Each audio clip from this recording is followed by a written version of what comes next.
ಸುಸ್ತಾಗ್ತಿದ್ಯಲ್ಲ, ಹೊಟ್ಟೆ ಕೂಡ ನೋವ್ತಿದೆ, ನಡೆಯಕ್ಕೂ ಆಗ್ತಿಲ್ಲ. ಏನಪ್ಪ ಮಾಡೋದು? ಯಾಕೆ ಗೌರಿ, ಏನಾಯ್ತು? ಯಾಕೆ ಸಪ್ಪಗಿದೀಯಾ? ಅಯ್ಯೋ ಅಕ್ಕ, ನಂಗೆ ತುಂಬಾ ದಣು ಅನ್ನಿಸ್ತಿದೆ. ಹೊಟ್ಟೆ ಕೂಡ ಚೆನ್ನಾಗಿಲ್ಲ. ಹುಲ್ ತಿನ್ನೋಕ್ಕೂ ಮನ್ಸಾಗ್ತಿಲ್ಲ. ಏನೇ ಇದು? ನಿನ್ನೆ ತಾನೇ ನಾವಿಬ್ರು ಸೇರಿ ಚೆನ್ನಾಗಿ ಹುಲ್ ಮೇಯ್ದು ಬಂದ್ವಲ್ಲ, ಅದೇನಾದ್ರೂ ಹೊಟ್ಟೆ ತೊಂದ್ರೆ ಆಯ್ತಾ ಹೆಂಗೆ? ಹೌದು ಅಕ್ಕ, ನಂಗೂ ಹಂಗೆ ಅನಿಸ್ತಿದೆ.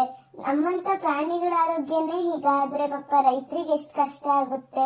ಹಾಲು ಕೊಡೋದು ಕಡಿಮೆ ಆಗುತ್ತೆ. ಸರಿಯಾಗಿ ಹೇಳ್ತಿದ್ಯಾ. ಆದ್ರೆ ಈಗ ಈ ವಿಷಯನ ಯಾರಿಗೆ ಹೇಳೋದು?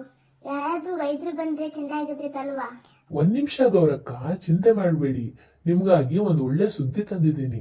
ನಮ್ ತೀತಾ ಗ್ರಾಮದಲ್ಲಿ ಜಿಕೆವಿಕೆ ವಿದ್ಯಾರ್ಥಿಗಳು ಪ್ರಾಣಿಗಳ ಆರೋಗ್ಯ ಶಿಬಿರದ ಜೊತೆಗೆ ಬರಡ್ರಾಸು ತಪಾಸಣೆಯನ್ನ ಏರ್ಪಾಡು ಮಾಡ್ಕೊಂಡಿದ್ದಾರಂತೆ. ಅಲ್ಲಿ ಪಶು ವೈದ್ಯರು ಬಂದು ಜಾನುವಾರುಗಳ ಆರೋಗ್ಯ ತಪಾಸಣೆ ಮಾಡಿ ಔಷಧಿ ಹಾಗೂ ಸಲಹೆಯನ್ನು ಕೊಡ್ತಾರಂತೆ. ಅಯ್ಯೋ ನಿನ್ ಬಾಯಿಗೆ ಸಕ್ಕರೆ ಅಕ್ಕ, ಎಂತ ಒಳ್ಳೆ ಸುದ್ದಿ ಹೇಳಿದೆ. ಹೌದು, ನಾವು ಮಾತ್ರ ಅಲ್ಲ, ಇಡೀ ಹಳ್ಳಿಯ ರೈತರೇ ಖುಷಿ ಪಡುವಂತ ಸುದ್ದಿ. ಅಮ್ಮ ಅಮ್ಮ ಬಾ ಅಮ್ಮ, ನಂಗೆ ಹೊಸ ಗೆಜ್ಜೆ ಕೊಡ್ಸು ಬಾ ಅಮ್ಮ. ಯಾಕೆ ಪುಟ್ಟಿ ಈಗ ಹೊಸ ಗೆಜ್ಜೆ ಕೇಳ್ತಿದ್ಯಾ? ಅಯ್ಯೋ ಅಮ್ಮ, ನಿಮ್ಗೆ ಗೊತ್ತಿಲ್ವಾ? ಪಶುಗಳ ಆರೋಗ್ಯ ಶಿಬಿರದ ಜೊತೆಗೆ ನನ್ನಂತಹ ಚಿಕ್ಕ ಕರುಗಳಿಗೆ ಮೆರವಣಿಗೆಯೂ ಇದೆಯಂತೆ. ಚೆನ್ನಾಗಿ ರೆಡಿ ಆದವರಿಗೆ ಬಹುಮಾನವೂ ಕೊಡ್ತಾರಂತೆ. ಅದಕ್ಕೆ ನನ್ನನ್ನು ಸಹ ಚೆನ್ನಾಗಿ ರೆಡಿ ಮಾಡುವ ಅಮ್ಮ. ಆಯ್ತು ಪುಟ್ಟಿ, ನಿನ್ನೂ ರೆಡಿ ಮಾಡ್ತೀನಿ. ನಾವೇ ಬಹುಮಾನ ಮನೆಗೆ ತರೋಣ. ಹಾಗಾದ್ರೆ ಎಲ್ಲರೂ ಸೇರಿ ಈ ಕಾರ್ಯಕ್ರಮದಲ್ಲಿ ಪಾಲ್ಗೊಳ್ಳೋಣ.